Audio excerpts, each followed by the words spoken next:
All right, welcome back in. So, for the first time since I've been doing these videos, I have a team that I'm more than excited to talk about, and that's my Denver Broncos, the team that finally ended their 8 or 9 year drought of missing the postseason.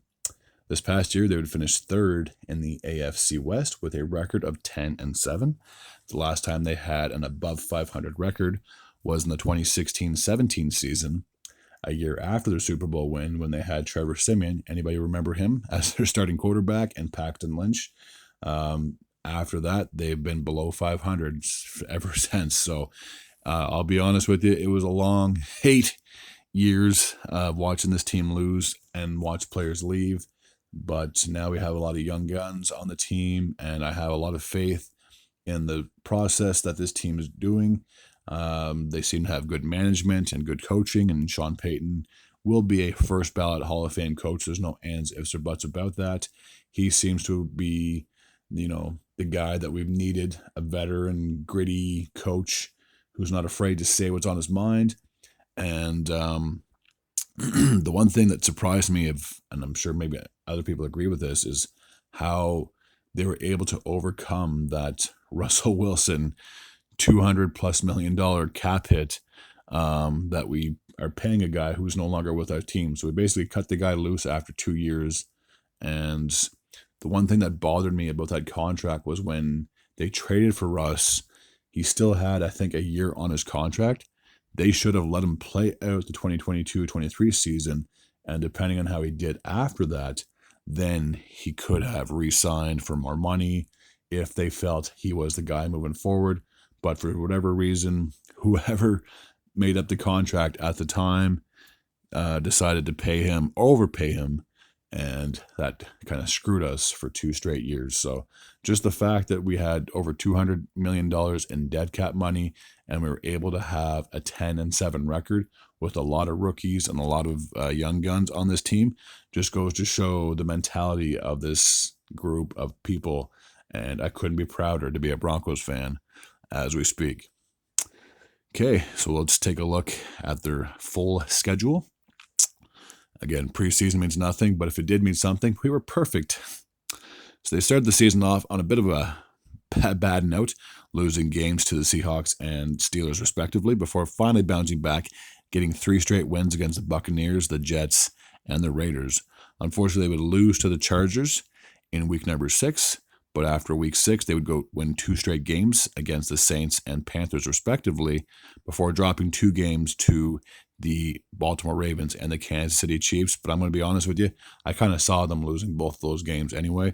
It's just unfortunate that it came to a blocked field goal against the Chiefs. I would rather have lost by 10 or more points than losing by a blocked field goal, if I'm going to be honest with you. After that 2-game losing skid, they would actually go on a 3-game winning skid against the Falcons, Raiders, and Browns respectively before their week 14 bye. After week 15, they would go on to defeat the Colts. And after that win, I think they were sitting at 9-5, if I'm not mistaken, and that was our first 9-win season since the 2016-17 campaign. We would lose 2 games to the Chargers and Bengals respectively. We were sitting at 9-7 heading into our week number 18 matchup against the Chiefs. Now, the only reason that it was a blowout against Kansas City is because they were resting a lot of their guys because they had nothing to play for at that point in time. So we would finally get our 10th win of the season, which helped propel us into the playoffs. Had we lost to Kansas City and Cincinnati won against their opponent in week number 18, they would have finished as the number 7 seed because they defeated us earlier in the season, or just a week before.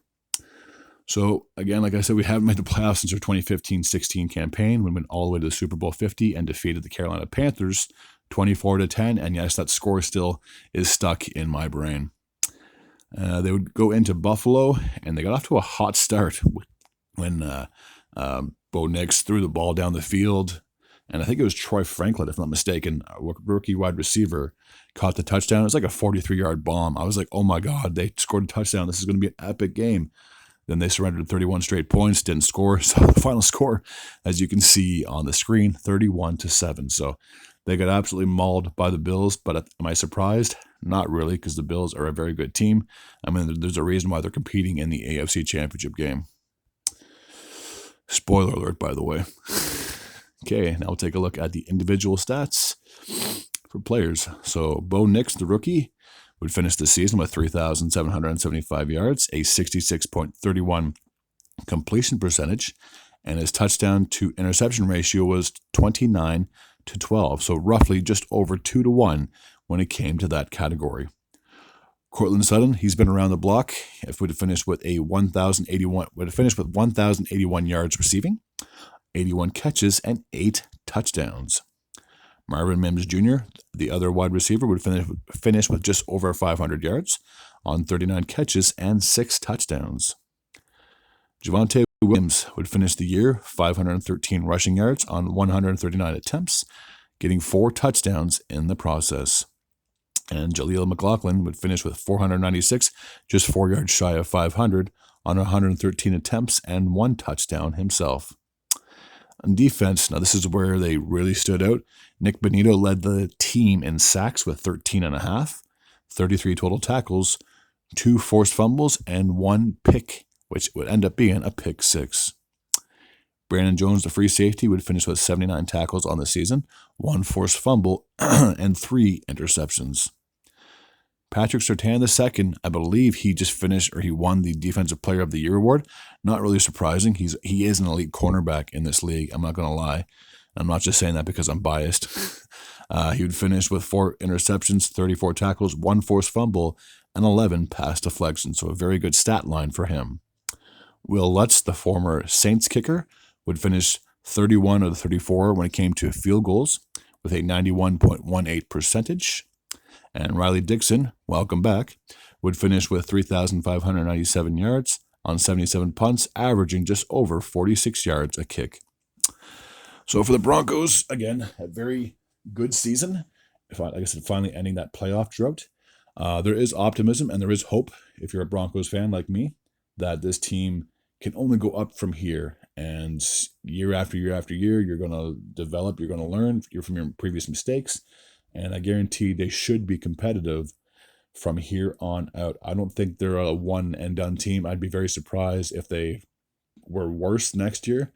I mean, I guarantee they're going to be bringing back a lot of the same players, same coaches. So there really shouldn't be any excuses for poor play, if I'm going to be honest with you. If you're a Broncos fan like me, I can't rave enough about them. I think they should be competitive, and I'll be bold and say, yes, when it comes to the AFC, and just like the NFC, there's a lot of good teams, and if I had to make my prediction as to who could be as a wildcard team, well, I think when it comes to the AFC North, I'll just start with there. I think the Ravens and Bengals are both likely going to make the playoffs, which means one team, unfortunately, has to drop down to a wildcard spot. The AFC East, there's a lot of question marks. I mean, I don't really see anybody outside of the Bills coming away in that division. And then the AFC South, I've said before, I don't think any other team aside from Houston is going to make it out of there. Now, again, the only team that I could see making a possible run would be the Colts. But again, they've just been they were so inconsistent this year, and it's hard for me to bet on a team like Indy. Again, not trying to disrespect them. They are a good team. They just can't seem to get over that hump. Now, if they can make big strides, make the playoffs next year, they can obviously make things interesting and push somebody out of a wild card spot. But again, when I look at all the teams from just this past year, I think the Bengals, out of all 3 of those divisions between the North, East, and South, are more than likely going to finish as one of the wild card teams, which means there should be at least 2 left open, and I'd give them to the Broncos and the Chargers respectively, who I'll be talking about in one of my next videos.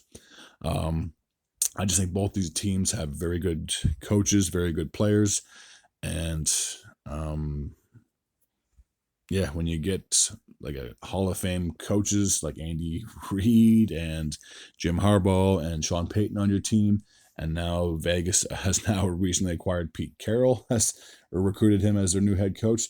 So there's like 4 veteran coaches in the AFC West that can be very competitive. And I don't know. Like, again, maybe it's just because I'm a biased fan, but I just think I'd be surprised if they didn't make the playoffs. I'd be surprised if they finished worse than they did this year. So I'll leave it at that. I could talk all day about my Broncos, but I really don't want to. But yeah, a very good season overall. A very disappointing end to the year. But again, rookies and young guys, they learn from their mistakes. I got a funny feeling they should bounce back. But I'm not going to say they're going to win the division, because as long as Patrick Mahomes and the Chiefs are in there, they're not going anywhere. Anyways, as always, if you're new to this channel and you like this type of content, feel free to hit the sub button. I'd be very grateful and very appreciative as well. Until next time, and as always, take care.